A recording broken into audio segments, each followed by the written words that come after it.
Hello, I've got a few useful and kind of interesting things that I want to show you on this type of keyboard to do with the touchscreen display and the front panel. I'll get straight into it and you'll see what I mean. What I'm going to do here using an SX920, so it'll be common amongst the other SX series, excluding the 600 series, Genos 1 and Genos 2 as usual.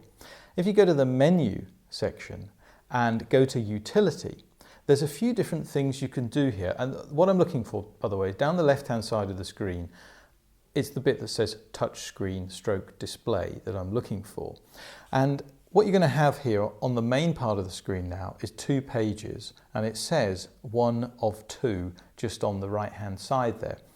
Okay, and I'm going to take you through what each of these do, and if you haven't seen them before, it might just give you a momentary, oh, I didn't know it did that, but some of them actually have really practical applications as well, as you'll see. The first one in the list is just called touchscreen, and it says sound. So what's that all about? Well, by default, your one's probably set to off, just like my one here. But if we turn this on, what happens now, as you can probably hear, is when I go between various settings, for example, my voice selection, we get a noise each time we press a different option. You hear that? Now, I suppose this might divide opinion a little bit, because that beeping sound might well get annoying if you do an awful lot of touching the screen. However, I think that there's something quite nice about it. It adds a certain tactile quality from a touch screen that you don't actually get. And I wonder if this is actually by design, because if you're using this keyboard in a live scenario, the knobs and the physical buttons, of course, are very tangible and tactile, and you know where you are with buttons and switches and what have you. But a touchscreen isn't like that. It gives you the same feedback on your finger every time. However, with this sound added, it feels to me a little bit more like there's a positive feedback from making a selection on the screen. Okay, so try it for yourself. We're in menu, remember, and then utility, and we go to touchscreen stroke display, and we're turning touchscreen sound on, and that will turn it on, and it'll stay like that until you put it back. So for this example, because it just might get in the way of me talking, I'm going to keep it turned off. Now, underneath that, what we've got is a button that says calibration. Now, what this is all about, for a start, it may not ever be necessary on your keyboard, but the reason it's there is because the way that a touchscreen works is it's taking your inputs from a finger on a certain part of the screen, which actually has to line up with whatever option it is you're pressing. And sometimes the software, for whatever reason, can jig things out of place, so you need to recalibrate it. Now, I can't say I've ever actually really seen this requirement to be needed at all, but occasionally it has fixed little glitches here and there, and it's just such a quick and easy process that I'll show you how to do it anyway. What we do is you press the calibration button, and it then gives you some instructions. It says, touch the precise center of the mark shown in the display, and there's a cross. You press the center of that, and it basically does it in each of the 4 corners, and then in the center, and that's it, calibration complete. So if you find something like you're pressing the screen to make a selection, but the selection isn't changing in the way that you think it is, then it might be worth doing a calibration just to reset things and put them in place, and you might find the ergonomics of using your keyboard become a little bit easier. Now, moving on to brightness, the display brightness here. Now, this is a slider controlled one, and I can just go up and down. Now, when I talk about practical applications of these things, if you play your keyboard in a bit of a darker room, as something I've done when I've played live, then sometimes the screen is a bit too bright. I don't know if any of you drive cars where the display, the map display on your central display is a bit too bright at night time. Well, it's similar with a keyboard. If you need to turn the brightness of the screen down so you can see the keys and see the buttons a little bit better, you have the option to, just there. And you can turn it all the way down just to suit whatever room you're in, of course. And the other option here is the button lamps as well. Now, watch the wider shot here. when I change the button lamps, you're going to see all of the style control buttons, all of the registration memory buttons, everything is going to go low and bright. There's only 4 options, and we can go between them there. You can use the dial as well, like I'm doing, to go between them. So again, playing in a live situation, sometimes because the lights are actually on the buttons, it's good to have them bright so you can see them clearly and you can set it how you want to. Now, something that's just occurred to me while I'm going through all these options, of course, is sometimes you change things, don't you? And then you go back over and you think, oh, hang on, did I change that from its default setting? And how do I put it back to its default setting? Useful tip for you is underneath the data entry wheel, there are 2 buttons which are also used for controlling the parameters. And if you press them both at the same time, it will, watch, if I put it onto the button lamps onto maximum, then press plus and minus together, what happens is it goes back to its default setting. So that's just a quick way.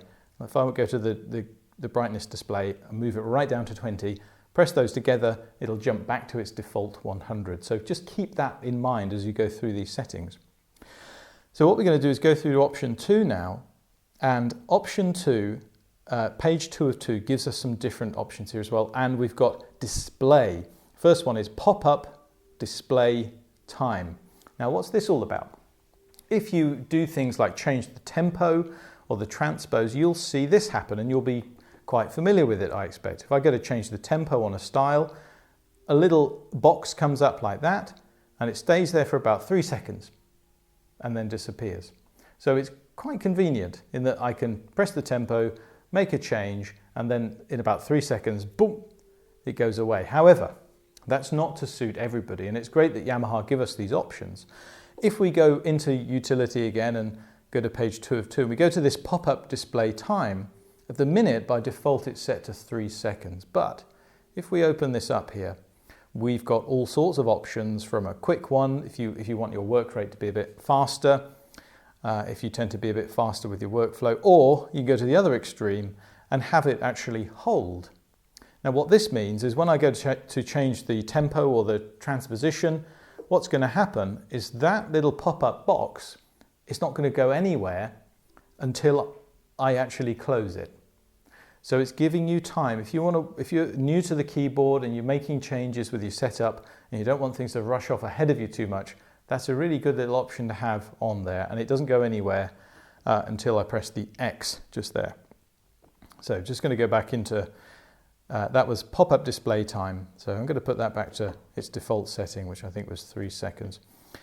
Transition effect is an interesting one. This is just something to do with the graphical display when we're going between different sections of the keyboard.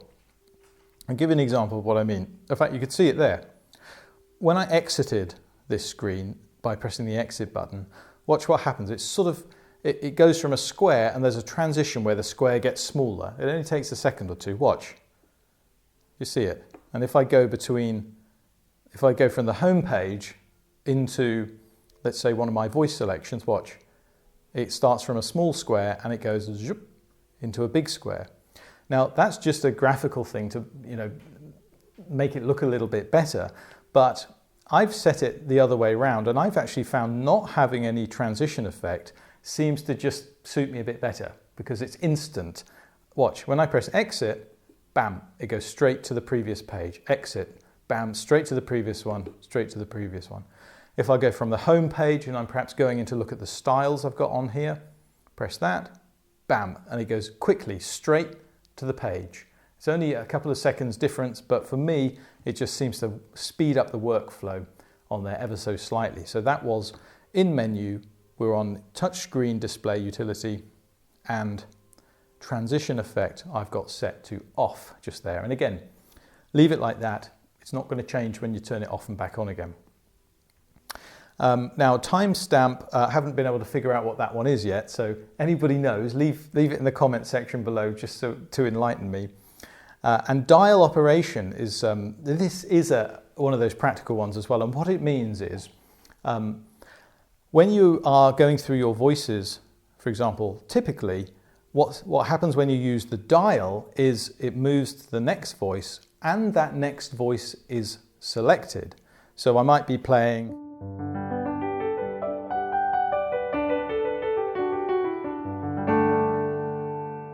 Oh, hang on, I've still got my pedal set the opposite way round. See my previous video for how to change the polarity on your pedal. That's got it. Okay, so what happens is when I move this dial around, watch, it's actually automatically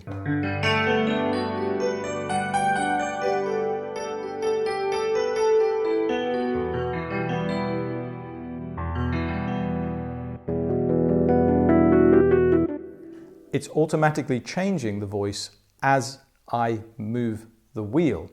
But if we go back into our utility section here and we go to dial operation, move cursor only instead of select, watch what happens this time.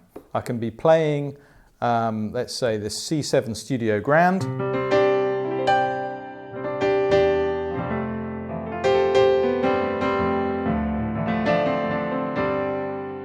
And when I move the wheel, it doesn't change. You can see they've got this little orange box going around there. So it's giving me time to choose my next voice. So I could be mid-playing like this.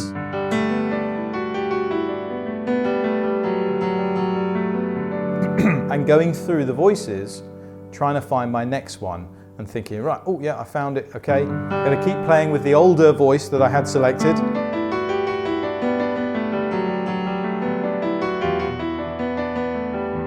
And then only when I'm happy that I want to change to the next voice, press enter, it'll go white, and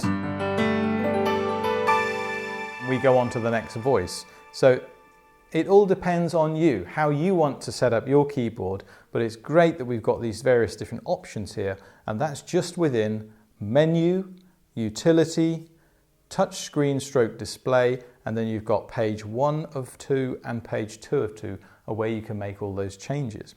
So I hope that's been an interesting little insight for you. If you have any questions on any of that at all, or any other functions or features on this series of keyboards, then leave your questions in the comments section below, or just email me. I need your questions. I need inspiration for the next video that I'm going to make on this instrument, and I enjoy sharing it with you. So do get in touch, and do me a favor, please, and press the thumbs up below the video. It really helps us get seen here on YouTube and share everything that we've got for people that use these keyboards across the world. Thanks for watching. See you in the next one.